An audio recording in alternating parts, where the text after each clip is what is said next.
Right now it is time for Jim Lynch and Cover Your Assets. Jim is an independent voice on Wall Street, the economy, politics. He brings well over 40 years of experience to those subjects and more, and he joins us on a Tuesday morning. Good morning, Jim.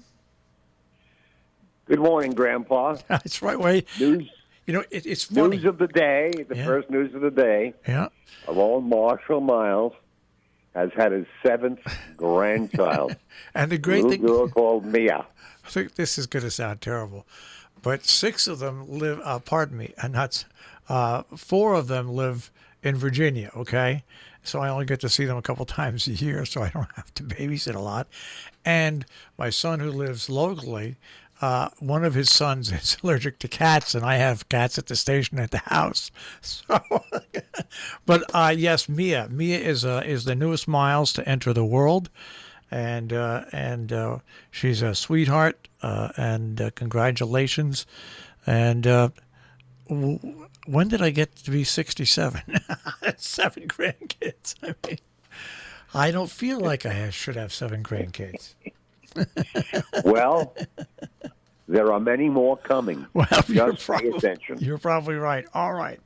Now, of course, I'm going to say something here, Jimmy, and I'll let you take a riff on it, but this New York Times article, that is, by the way, folks, if you think that this article is the end of it, it's not.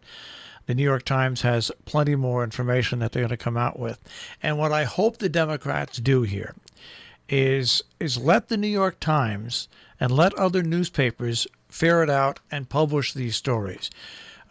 When you're in debates, let the news media question Donald Trump about it. If I were Joe Biden, I would keep pounding away on the proper way to rebuild America. I would pound away on the pandemic. I would pound away that the stock market does not indicate what the national economy is. I would pound away that we still had 880,000 people apply for unemployment benefits. These are the things I would pound away, because everybody, whether they want to agree to it or not, or whether they want to admit to it or not, knows that Donald Trump is a sleazy businessman, no doubt about it, and everybody knows this already. So let the newspapers, let them bring up all these topics. Let the news questioners bring it up. Joe Biden, please just pound away looking presidential on what you're going to do. That's my whole take on the thing.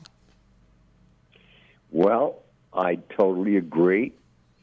And I hope, and I think Joe will probably go that route. He might be brought into that particular part of the fray when Chris Wallace or a subsequent interviewer brings it up and he's asked to talk about it. But I really think you're absolutely right on, because this news, it's not throttling to most people, particularly if you live in the greater eastern part of the country. But this is a winning strategy, as you have just said it. You know, it's but now I must ask you a question. Yeah. Are you a personal advisor to Joe? Are you getting paid? Well, no, I just that everybody. The announcement from the New York Times in this story has not surprised anybody. I don't think it surprised opponents of Donald Trump or his hard, steadfast core of supporters. It's not going to move them at all. Donald Trump is still going to get that 35 to maybe 38% of those people that they just don't care. They don't care. But what having the news agencies and the New York Times and focus on it and bring it out more and uncover more and more, that might very well affect, if they do it, the 3 to 5% that right now are considered undecided. And it's going to be interesting. That's my whole thing on this. This is nothing shocking. It's nothing breathtaking that we didn't all know. It's just confirmation, and there's going to be more confirmation as it comes. Just continue to look presidential, Joe Biden. Just get up there. Don't get caught up in this fray.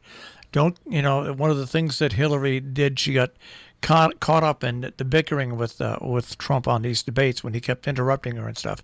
Just don't do it. Just put your foot ahead, do what you're doing right now, which is just talk about what your plans are for the country. So we'll see what happens. I mean, yeah, will he get asked questions about it? Yeah, but there's ways he can slide out of it. I mean, so we'll see what happens. But that's what I would do if I was the Democratic nominee right now. I mean, I wouldn't do any different.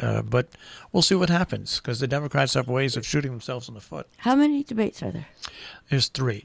And what I do know is that Chris Wallace is the most known of the moderators. Well, and also the debates and Jim and Joe all are meant to have a specific theme on them. Well, of course, a story like this is going to, with the national news media, is going to blow that theme right up. So they're going to come right out of the box with this, and it's going to be very. I'm not going to watch. I don't have to watch. I don't have to antagonize myself to watch. I can watch other things that antagonize me more, like the Yankees losing, like they've been using. If I want to get antagonized, if I want to get antagonized, I can get antagonized with something I'm used to, like being a Giant fan. But I don't have to watch the debate. I know who I'm going to vote for, and all this superfluous information is not going to do one thing for me except keep me awake at night when I should be sleeping for the morning. So to anybody who thinks that I'm going to debate the debates on Facebook, I'm not. It's they're not even debates anymore, Jim. They just really aren't. You watch, Google the Kennedy Nixon debate and look at that, and then Google last presidential elections debate, and you'll see the difference. And somebody did say something funny around that. Someone was listening to the Kennedy Nixon on the radio, and thought that it was just going just brilliantly for Nixon, and got to his friend's house who was watching it on TV. This was years and years ago, and the guy's a little on the older side now, and it was so abundantly clear that what you were hearing was not being reflected visually. And what the guy ended up saying was, just recently, it's like, okay, anyone who's watching cable TV, you owe that debate your job. So it's going to be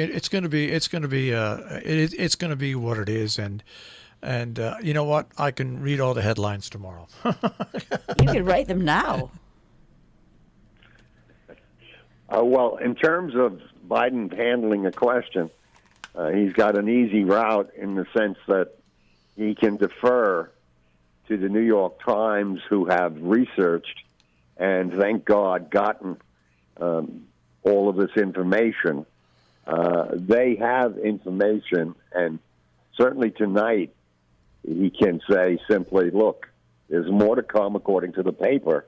Let's wait and see. Now, if I were a betting man, I'd be a betting man that the New York Times is going to release additional information, probably about 2:30, 3 o'clock this afternoon, because that's the type of news cycle we live in, where they by no means have released all the information on this story, and I think they will pick prime time to release that information. I think, however, a question that will arise because of this information is something that I think Chris Wallace will ask, and maybe Joe will be following up on that. And the question is, who lent you $400 million, Mr. Trump? Apparently, you still owe it to them. And, Mr. Trump, it's incumbent upon you to answer that question to the people out there who are watching you, who may or may not want to vote for you, because based on the norms of governing, anybody who owes a foreign government money must, one, acknowledge it, and then two, must explain it, because this is what we call a national security risk. You are the president of the United States of America. You have tremendous power, as we've seen displayed by your blatant disregard of the Constitution and civil law. With that said, national security is something that you are held accountable to. So I do think that question, maybe I'm just thinking it should be asked, but I think it will be asked, and the response could be the election all in one non-answer or answer. So it's going to be, well, we've come along 4 years here. It's been a struggle, but hopefully we're getting to the end of it, and hopefully we'll have another bombshell, and then we'll pick up our boots and get going again on the right path of democracy rather than a path of dictatorship, which is definitely one where we're going if indeed Trump were reelected. And on that score, I had written this several days ago before the news. I just want to remind people who are invested in stocks or bonds that when you have a dictatorship, the capital markets deteriorate quite a bit. Stocks go down, and in our case, the U.S. government bonds, which have been sacrosanct ever since any of us were born, they will go down because at a yield of well under 1%, foreigners, investors throughout the world, and including in this country, are not going to put their money up for very little return when they would basically be sponsoring a dictatorship. I certainly hope that people come into a greater reality of what the world is all about. Trump has managed to make us all think it's about him, and in turn, all about the things that he wants to say about our country. But that's a big, big world out there. And the Chinese and the Japanese and the Saudis and many other countries finance what we're doing, as well as various investment people in Europe. And Europe particularly will be first out of the box selling our U.S. government debt if we go into dictatorship. So, you folks who really love the tax cut, love the bravado, you better wake up to a reality that will be a pandemic of great proportions. On that score, while I'm on pandemic, Trump has walked away from responsibility. He said he didn't have responsibility, but now he's totally walked away from responsibility regarding the pandemic. He hardly speaks about it. He certainly is not interested in talking to his people about it. But of great danger is the fact that he has had his way with his enablers to try and convince the CDC and others in the mainstream of fighting the pandemic, convince them to, like he's been doing, lie to the public, understate the figures, not give all the information. Example, schools, going back to school. This idiot in Florida wants the children to go back to school. I don't know why they don't call for his resignation. But that aside, here on the East Coast, various and sundry governmental bodies will probably be suggesting people go back to school, maybe relying on some of this faulty CDC information. You got to stand up and take responsibility. It's very tough. I know my daughter has two very young children at home to school, and she's a college teacher as well. So I know what the pressure is on parents and on children firsthand. So I'm not shooting from the hip and telling you, stand up, take the additional pain of them not going back to school, and you'll work it out. We're into a new paradigm, if you will, in terms of the way we're going to live our life when and if this damn thing gets over. And it's not going to be just back to school, Johnny and Jill, and sitting near one another and this and that, the other thing. This is not, number one, most importantly, most of the experts think the virus will be with us through 2021. Folks, that's over a year away. We have to gird our loins, and we have to do those things, firstly, to protect life. And then we build from there. And life is its own joy. And, you just got to do those things that make you happier, be it listening to the old songs, watching comedy on television, reading the 4 books that you've been on the shelf. Exercise, please exercise. Somehow exercise. Make your body vital as well as your mind. But please, please, be cautious as you approach the school season and as you approach your life.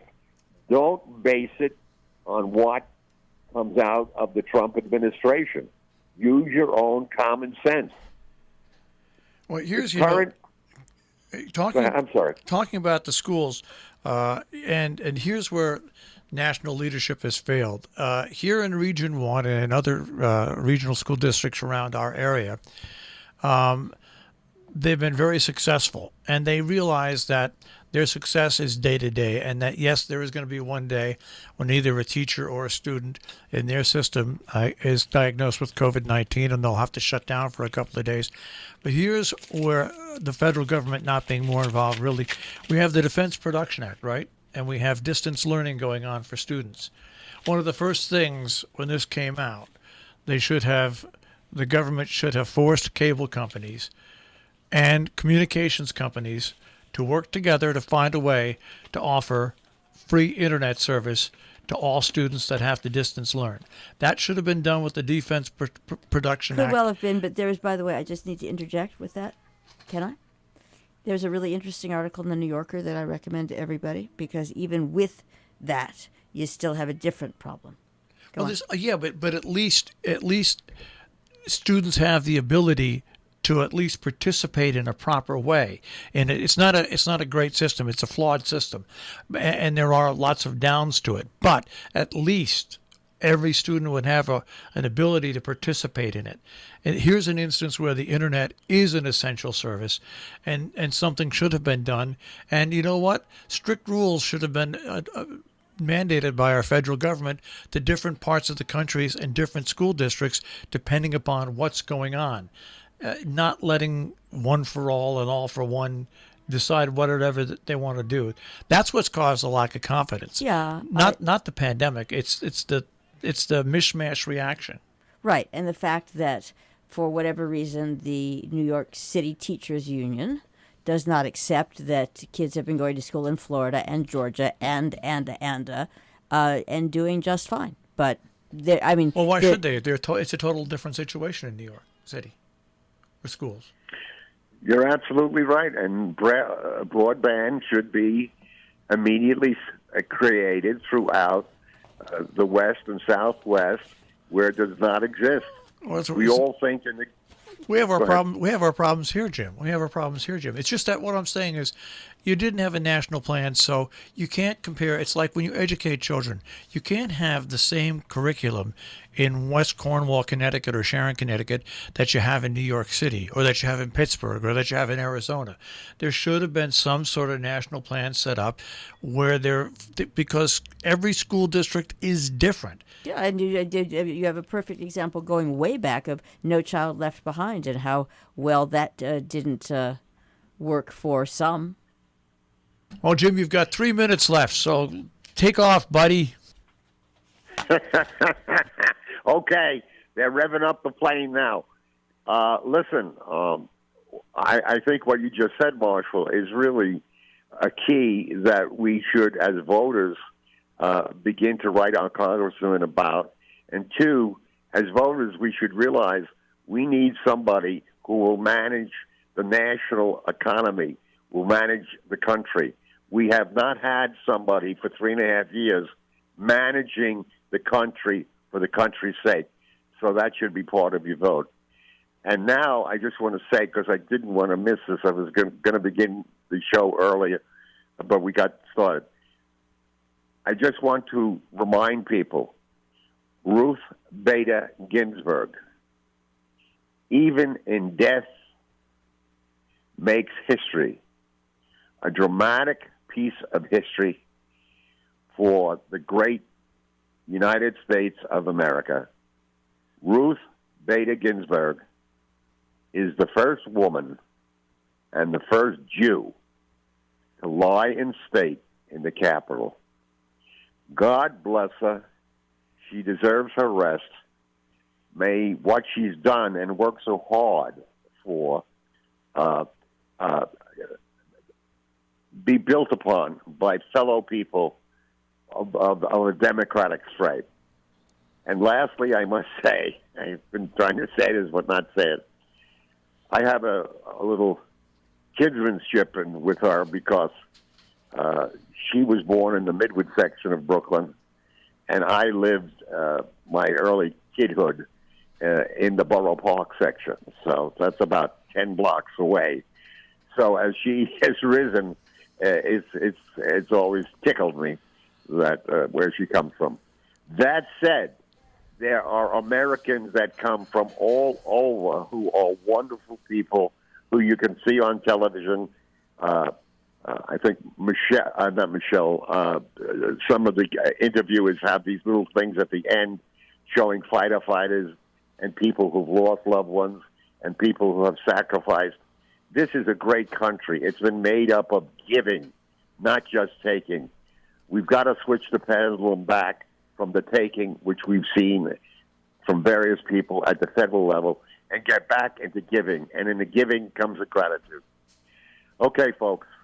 It's been great. Marshall, thank you so much. You really got it going here. And Godspeed to everybody.